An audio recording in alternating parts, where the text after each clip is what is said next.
Great body of work, obviously much loved. Movie series, much loved. Movie series, loved. Movie series. I have a bad feeling about this. Believe it or not, I am one of those people who enjoys watching movie award ceremonies, even when Ricky Gervais isn't hosting it. You disgusting, pill-popping, sexual deviant scum. See, I worked in the television scene before I hurt my back a few years ago, so I enjoy the chance to honour the people working behind the scenes, while the people in front of the camera can enjoy a nice little circle jerk. But it would seem that even awards for people behind the scenes can turn into verbal fellatio, as it did last night at the BAFTAs, when political activist and part-time CEO and producer Kathleen Kennedy was given a Lifetime Achievement Award. Now, the timing of this might confuse some people, considering the current state of Lucasfilm and the Star Wars franchise as a whole. Rise of Skywalker released to one of the most negative receptions since Episode 2. Holy shit, it surpassed it! Fell way below box office projections. Solo turned out to be a box office bomb that lost the company over $100 million. They can't even give away their merchandise at the moment. And their new Galaxy's Edge theme park is a ghost town, with record all-time low attendances and mass staff layoffs, which might make you think that Kathleen Kennedy receiving a Lifetime Achievement Award would be like awarding Intellectual of the Year to the cast of The Only Way is Essex. Nay, hold your tongue, vile anti-progressive, for those are obviously the words of a toxic misogynistic fanboy, who does not recognise the accolades that is Kathleen Kennedy's career. Last night was a totally unbiased account, acknowledging the rough as well as the smooth, as John Boyega and the Walking Mary Sue heaped unbound praise upon her, showing a montage of films that her name was only tangentially attached to, while having no real creative input to them whatsoever. Her work has produced some of the most iconic, cherished and celebrated films of the last 3 decades, enriching the cinema-going experience. Liar! Effectively implying to an unsuspecting audience that she is the creative force behind these classics. Such humility! Like the Jedi, I too believe in balance, and after listening to the world gush over how amazing Kathleen Kennedy is, I had to make this video to celebrate her the way I feel balances out last night, as well as to highlight the career of Kathleen for the sake of archival purposes. Now, if you simply want me to discuss her most well-known accolades of recent years, feel free to skip to this timecode, but I am of the belief that in order to know where a person is, you must know where a person came from. So I want to briefly talk about Kathleen's rise to power and achievements made thereafter. Achievements made in her lifetime, if you will. You see, Kathleen Kennedy started out as assistant for Steven Spielberg in Raiders of the Lost Ark. But Adam, I hear you say, wasn't Raiders shown in that montage of her achievements and accolades, implying she had some sort of creative input behind that movie? How is it that she was a simple assistant? Hold your tongue, vile toxic fanboy, for you forget the importance of being an assistant. That coffee isn't going to make itself. Creative genius needs caffeine too, and those documents need a typing. On a side note, apparently she was even bad at this, being a terrible typist, but was only kept on because Steven Spielberg liked her or something. And through the virtue of simply being there, she had managed to move her way through the ranks of the company, becoming an executive producer for Lucasfilm, which basically meant she handled things like the money, the funds, and the royalties aspect of the production. And this allowed her to staple her name onto the projects of more talented people with a consistent vision, moving into the occasional role of associate producer, finally given the full range of producer when she opened up her own production company with Frank Marshall, which she went on to produce a slew of beloved and cherished classics. And also, to be fair, she produced The Sixth Sense.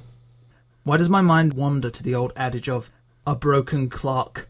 But her time in the media spotlight would not come until she gallantly returned to her roots when she was appointed co-chairperson at Lucasfilm after George sold the company to Disney, essentially being trusted with his own legacy, name, and life's work, promising she would in every way honour his creative vision. She instantly followed up this promise of loyalty to him by taking all of the ideas he had for the Star Wars sequel trilogy and throwing them into a fire, and began moving forward with her own ideas and a clear vision of the franchise that is Star Wars. And what a genius move it was to start out with. People love Star Wars, so let's just produce movies which either copy the originals or use them as vehicles to produce present-day left-wing agendas and identity politics. Movies that on one hand were proclaiming themselves to move away from the shadows of the originals, and on the other hand were doing everything in their power to milk the nostalgic fan base for everything it was worth. Star Wars The Force Awakens as a first outing was a a genius move, really. People love A New Hope, so let's just do that again. Making a slew of movies that undermined the original trilogy effectively hit the reset button on the trials and tribulations of our beloved heroes, introducing a discount Empire, discount Emperor, discount Death Star, and of course, discount Darth Vader, but with none of the world-building heart or soul of the originals, insulted and demeaned the OT cast of characters, and introduced what was essentially an idealised version of Luke Skywalker,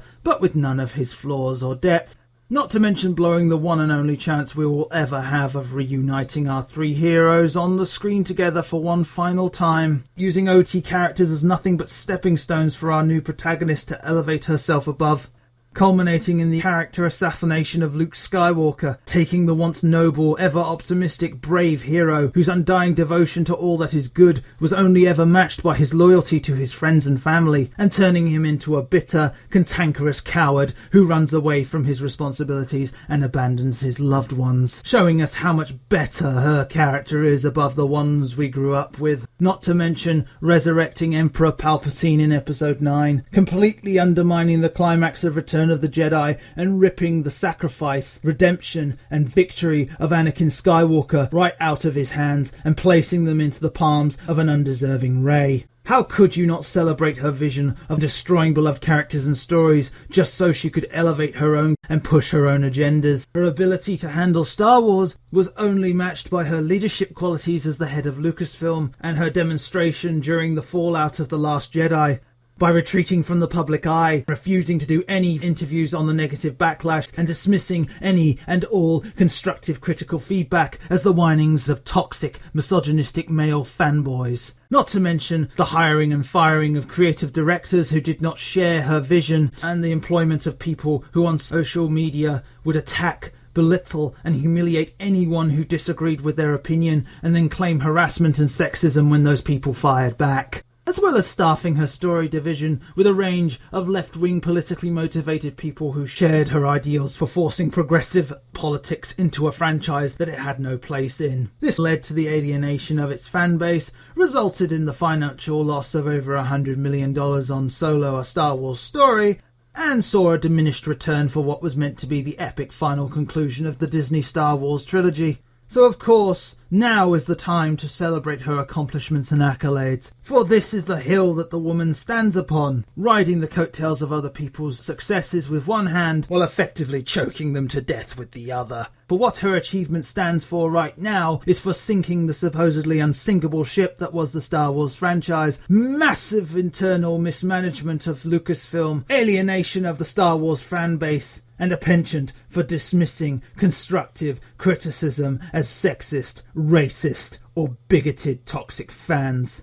All the while hiring a bunch of people based not upon their qualifications, but by their gender, who rode the successes of more talented people with a solid vision until you were handed the reins of another person's legacy purely as a glorified long-time attendance award, only to immediately sink it yourself within a few years. A track record so abysmal that even the mediocre and bland Mandalorian looks like Shakespeare to the eyes of a starved and desperate fanbase. A fanbase who will claw at anything that reminds them of their once beloved franchise. That is the achievement made in your lifetime, Kathleen.